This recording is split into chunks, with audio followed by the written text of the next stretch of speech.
करते हैं, ठीक है। गुड मॉर्निंग बच्चों। Good morning ma'am. Good morning. हम लोग ने क्या किया था कि सेकंड चैप्टर पढ़ लिया था, बस सेकंड चैप्टर हो गया था। आज हम लोग स्टार्ट करने जा रहे हैं थर्ड चैप्टर, हमारा है स्वावलंबन। ठीक, आपकी क्या नजर आ रही है? जी बताओ क्या हुआ? मैम आवाज तो क्या रही? हाँ, तो नेटवर्क प्रॉब्लम हो रही है, थोड़ी देर में आवाज आने लगेगी, ठीक है। स्टार्ट करें चैप्टर। पिक्चर देखो, सही करो, नेटवर्क स्क्रॉल करो, होगा। बोर्ड दिख रहा है सबको? No ma'am. बोर्ड नहीं दिख रहा है? No ma'am. मोबाइल सही करो अपना। बाकी सबको, आर्यन, मेरी क्लास चल रही है। गौरव, आवाज आ रही है मेरी? बोर्ड दिख रहा है? Yes ma'am. मैम लेकिन मेरी नहीं है मैम, ये किताब में है। ये तुम किस क्लास के हो? मैम 6th क्लास के। बेटा ये 5th की क्लास चल रही है, आप 6 के हो ना गौरव? Yes ma'am. तो ये 5th की क्लास चल रही है, ठीक है। चलो हम स्टार्ट करते हैं, स्वावलंबन चैप्टर स्टार्ट करते हैं। स्वावलंबन मतलब क्या होता है, कोई बता सकता है? इसका क्या मतलब होता है? इसका क्या मतलब होता है, कोई बता सकता है? मैम इसका ये मतलब होता है स्वयं पर, दिख रहा है, स्वयं पर भरोसा रखना। क्या करना चाहिए कि हमें खुद पर भरोसा रखना चाहिए, ठीक है। स्टार्ट करें पढ़ना। Yes ma'am. चलो, जहाँ नहीं समझ में आएगा पूछना, ठीक है। स्वावलंबन सुखी जीवन की कुंजी है।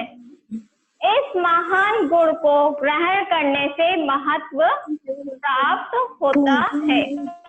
जीवन के प्रभात काल से ही इस गुण को अपनाकर अपने पैरों पर खड़ा हुआ जा सकता है। क्या किया जा सकता है कि इसको हमें अपनाकर अपने पैर पर हम खड़े हो सकते हैं। इसके लिए दूसरों का मुंह देखना स्वयं को पराधीन बनाना है। इसका मतलब क्या है कि अगर हम इसके लिए अगर दूसरे का मुंह देखते हैं कि हम दूसरे की वजह से या दूसरे के वजह से हम डिपेंड हो और अपने लक्ष्य को प्राप्त करें, तो वो क्या है? एक पराधीन। पराधीन का मतलब होता है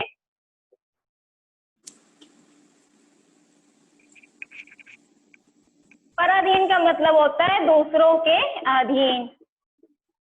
अधीन।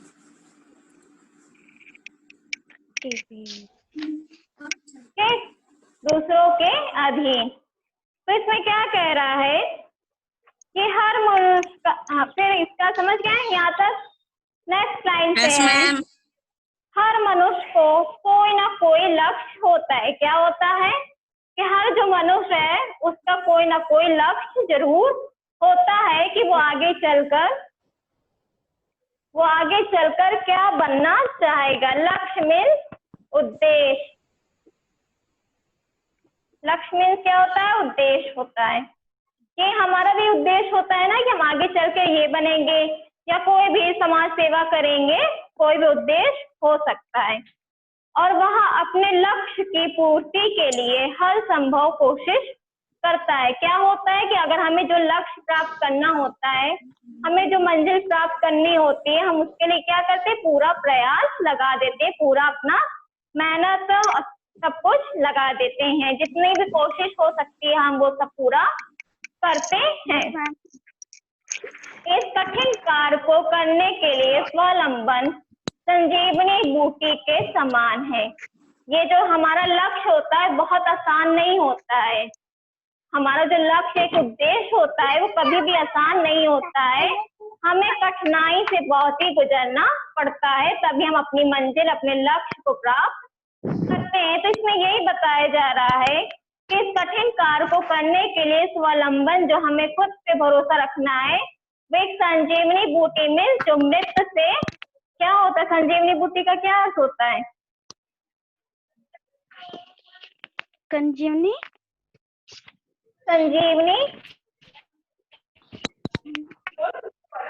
बूटी, इसका यह अर्थ होता है कि मृत प्राणी को जीवित करता है।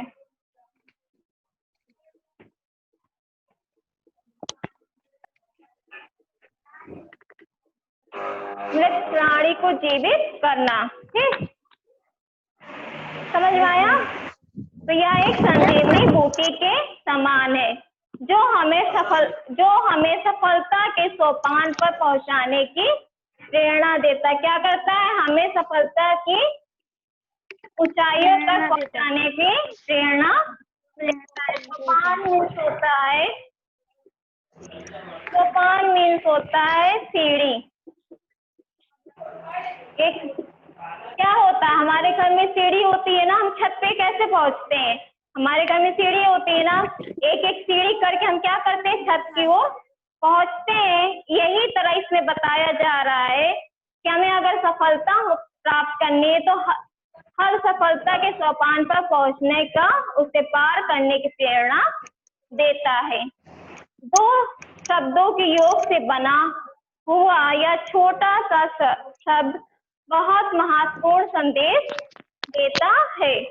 हमें अपने सभी कार्य स्वयं ही करने के लिए तत्पर रहना चाहिए। क्या करना चाहिए? हमें किसी भी कार्य को करने के लिए हमेशा तत्पर रहना चाहिए, क्योंकि जब तक हम अपना कार्य स्वयं नहीं करेंगे तब तक हमारा कार्य संपूर्ण नहीं होगा।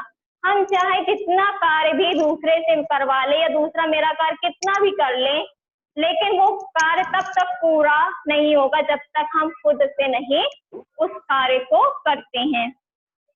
अब देखो कहानी क्या है, स्वावलंबन पे आधारित एक कहानी है। क्या कहानी है कि एक बार एक चिड़िया ने एक खेत में अपना घोंसला बनाया। क्या करती है? एक चिड़िया रहती है, वो एक खेत में अपना घोंसला बनाती है और अपने 4 छोटे छोटे बच्चों के साथ सुखपूर्वक रहने लगती है। वो अपने छोटे 4 बच्चों के साथ क्या करती है? सुखपूर्वक वहां पर रहने लगती है। उसके बच्चों को अभी पंख भी नहीं निकले थे। क्या थे? उसके बच्चों के पंख नहीं निकले थे। चिड़िया प्रतिदिन सुबह दाने की खोज में घोंसले से निकल पड़ती। क्या करती थी चिड़िया? हम बच्चों के खाने के लिए क्या घोंसले से निकल जाती थी और शाम को दाना लेकर लौटती थी। बच्चे खुश होकर खाते थे। क्या करते थे? बच्चे जो दाना वो लाती थी वो खुश होकर खाते थे। इस प्रकार सारा परिवार आनंद से जीवन व्यतीत कर रहा था। क्या था कि चिड़िया के जो 4 छोटे बच्चे थे वो आनंद से अपना जीवन व्यतीत कर रहे थे। पर एक दिन जब चिड़िया लौटी तो सब बच्चे सहमे हुए थे। क्या होता है कि एक दिन जब चिड़िया अपने घर की ओर लौटती, अपने घोंसले की ओर लौटती है तो उसके सारे बच्चे सहमे हुए थे। माँ के दिलासा देने पर उन्होंने बताया कि आज दिन में खेत का किसान आया था। वो जिस खेत से दाना लेकर आती थी वो क्या था कि उस खेत का स्वामी किसान आया था। वह कह रहा था कि खेत की फसल पक गई, 2-4 दिन में दूसरे किसानों की मदद से फसल काटने की तैयारी करेंगे। क्या कहता है वो किसान कि खेत की फसल पक गई है, अब हम फसल को काटेंगे सबकी मदद से। ठीक है, और भी जो किसान है उनकी मदद से वो फसल काटने की बात कर रहा था। उनकी बात सुनकर माँ ने बच्चों को साहस बंधाया कि डरने की कोई बात नहीं, किसान अभी खेत नहीं काटेगा। समझ में आया यहाँ पे? प्रिया समझ में आ रहा है यहाँ पे क्या क्या जा रहा है? आवाज आ रही है ना मेरी?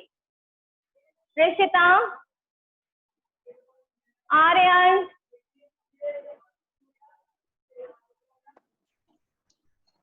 यस मैम आ रही है। आ रही है ना? तो क्या कह रहा है कि डरने की कोई बात नहीं, किसान अभी खेत नहीं काटेगा। इसी तरह एक सप्ताह बीत गया। क्या होता है? एक सप्ताह बीत जाता है। किसान अपने बेटे के साथ फिर एक दिन आया। किसान क्या करता है? उस खेत में अपने बेटे के साथ आता है और खेत देखकर बोलता है, बेटा देखो, फसल पक चुकी है, कल सुबह आकर इसे काट लेना चाहिए। वो अपने बेटे से कहता है कि हमें कल सुबह आकर इस फसल को हम लोग काट लेंगे, ठीक है। फिर उसके बाद है काट लेंगे, यहाँ तक समझ में आया? अब देर करना ठीक नहीं, वो किसान अपने बेटे से कहता है कि अब देर करना ठीक नहीं होगा। शाम को भय से कांपते बच्चों ने चिड़िया को सारी बात बताई। शाम को क्या होता है? भय से कांपती है और बच्चों से सारी बात वो बताने लगती है। समझ में आया यहाँ तक? फिर चिड़िया अगले दिन सूर्य के निकलते ही अपने बच्चों को लेकर खेत छोड़कर पास के एक पेड़ पर चली जाती।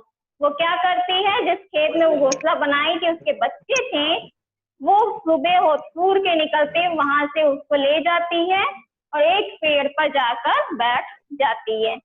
वहां समझ गई कि किसान अब बिना किसी दूसरे की सहायता लिए अपना काम स्वयं करने के लिए तैयार हो गया। वो चिड़िया यहाँ पे क्या सोच रही है कि किसान जो है वो दूसरे किसान की मदद लिए बिना ही वो अब कार्य को पूरा करेगा। अतः अब काम को टालने की संभावना नहीं रही। हम अपने छोटे छोटे कामों के लिए भी दूसरों का मुंह ताकते हैं और काम पूरा होने पर दूसरों को दोष देते भी हैं। यह प्रवृत्ति हमारे लिए अपने लिए ही घातक होती है। हमें अपना हर कार्य स्वयं करना चाहिए। इसी प्रकार की एक और घटना है। एक बार क्या होता है? ये घटना ये स्टोरी क्या होती है? वो पूरी हो गई है। एक किसान रहता है, उसके खेत, समझ में आया है? ये पहले ये बताओ रिशिता। Yes ma'am. समझ में आया? क्या समझ में आया बताओ, क्या समझी तुम? मैम एक किसान रहता है, बिना किसी सहायता लिए वो अपना काम नहीं करता। वो बिना किसी के, हाँ सही, वो किसी की सहायता लिए बिना ही अपना कार्य को करता है। वो क्या करता है कि वो उसकी खेत की फसल पक जाती है, वो अपनी फसल को स्वयं ही काट लेता है। इसी प्रकार एक घटना और है। देखो एक घटना क्या मतलब, एक कहानी और है इसी पे आधारित। कि एक बार एक सज्जन महात्मा गांधी से मिलने गए। क्या हुआ? एक जो सज्जन थे वो महात्मा गांधी से मिलने जाते हैं। संयोग से वे जो कुर्ता पहने हुए थे वो सामने से फटा हुआ था। क्या था कि जो वो कुर्ता पहने हुए थे वो सामने से फटा हुआ था। वह महात्मा जी की निगाह से बच ना सका। क्या हुआ था? जो एक मतलब एक सज्जन व्यक्ति आया था, वो गांधी जी से मिलने आए थे। गांधी जी की निगाह उनके एक फटे कुर्ते पे चली जाती है। फौरन ही गांधी जी ने उन महाशय से कहा, आपका कुर्ता फटा हुआ। गांधी जी बोलते हैं कि आपका कुर्ता फटा हुआ है, यदि इसे सिल लिया जाता तो अच्छा रहता। वो क्या कहता है कि अगर इस कुर्ते को सिल लिया जाता तो अच्छा रहता। सज्जन ने कहा, मैं कुर्ता सिलने दर्जी की दुकान पर गया था, तो वह दूसरे काम में व्यस्त था। क्या कहता है कि मैं इस कुर्ते को देने गया था दर्जी के पास, लेकिन दर्जी दूसरे काम में व्यस्त था, तो मैंने ये कुर्ता नहीं दिया। गांधी जी ने कहा, अगर ऐसा था तो तुम अपने से स्वयं क्यों नहीं सिल लिए? वो कहता है कि अगर ऐसा ही था तो तुम अपने से ये काम कर लेते, अपने से कुर्ता सिल लेते। सज्जन कोई उत्तर नहीं दे पाया। क्या किया? सज्जन के पास कोई उत्तर नहीं था, वो नहीं दे पाया। गांधी जी ने फिर कहा, लाइए मैं इसे सी देता हूँ। गांधी जी क्या कहते हैं सज्जन से कि लाइए इस कुर्ते को मैं खुद सिल लेता हूँ। तो अपना कार्य अपने हाथ से करने में कोई लज्जा की बात नहीं है। यहाँ पे ये बताया जा रहा है कि हमें अपना कार्य स्वयं करना चाहिए। ऐसा नहीं होना चाहिए कि हमें अपने कार्य पे शर्मिंदगी महसूस हो कि हम अपना कार्य खुद ही कर रहे हैं। हमारा कार्य चाहे छोटा हो चाहे बड़ा हो, हमें खुद ही करना चाहिए। सज्जन अपना समूह लेकर रह गया। सज्जन क्या करता है? गांधी जी के सामने उसको क्या शर्मिंदगी महसूस होती है कि एक छोटा सा काम था जो हम नहीं किए और वो गांधी जी कर रहे हैं। हमें अपना काम करने में किसी भी प्रकार का संकोच नहीं करना चाहिए। क्या कहा जा रहा है कि हमें कोई भी कार्य अपना कार्य करने में संकोच नहीं होनी चाहिए। काम को टालना किसी भी प्रकार उचित नहीं होता है। क्या है? काम को कभी भी टालना नहीं चाहिए। वास्तव में स्वावलंबन एक ऐसा अस्त्र है जो विफलता रूपी शत्रु का वध कर देता है। स्वावलंबन मतलब जो सेल्फ डिपेंड जो होते हैं, जो अपने से कार्य करते हैं, वो एक ऐसा अस्त्र है जो मतलब जो सफल नहीं हो पाते, वो उनका शत्रु होता है, उसका वध कर देता है। स्वावलंबन के द्वारा हम अपने लक्ष्य में सफलता प्राप्त कर सकते हैं। स्वावलंबन के द्वारा क्या होता है? हम अपने कार्यों को पूरा कर सकते हैं। यह एक ऐसे मित्र के समान है जो हमें हमारे लक्ष्य तक पहुंचाने हमारा साथ देते हैं। यह एक ऐसा मित्र है जो हमें अपने लक्ष्य तक पहुंचाने में साथ हमारा देते हैं। यह ना भूलो कि हम अपना हाथ जगन्नाथ होता है। भगवान भी उन्हीं की सहायता करते जो अपनी सहायता स्वयं करते हैं। इसमें ये बताया जा रहा है कि भगवान भी उन्हीं लोगों की मदद करते हैं जो अपना कार्य खुद से ईमानदारी से स्वयं से करता है तथा स्वावलंबन के द्वारा अपने हर कार्य को पूरा करता है।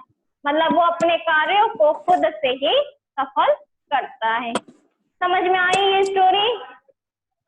आर्यन, हर्षाश, समझ में आया? कोई वर्ड जो ना समझ में आया आप लोगों को बताओ। कोई ऐसी चीज जो ना समझ में आ रही हो?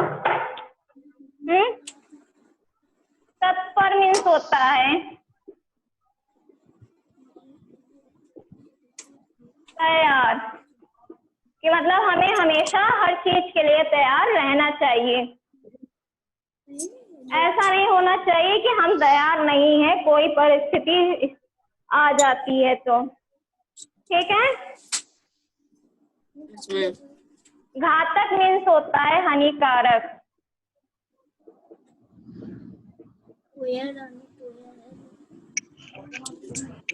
क्लियर है ये चैप्टर?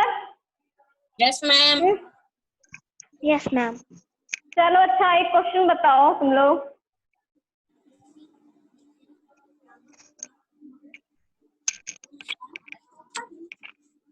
स्वावलंबन किस प्रकार का अस्त्र है? बताओ।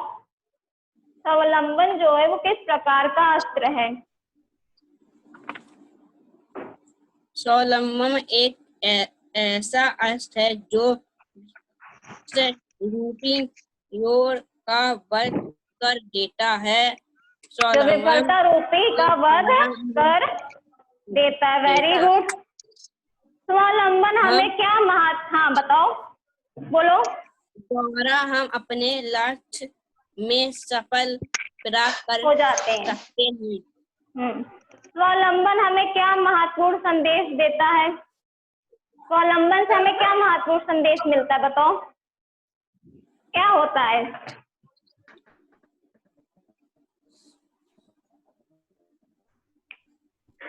क्या इसमें स्वावलंबन की कहानी हमने पढ़ा, उसमें ये पूरे में क्या संदेश दिया गया कि हमें क्या करना चाहिए? हमें अपना काम करने में किसी भी प्रकार का संकोच नहीं करना चाहिए। काम को टालना किसी भी प्रकार उचित नहीं है।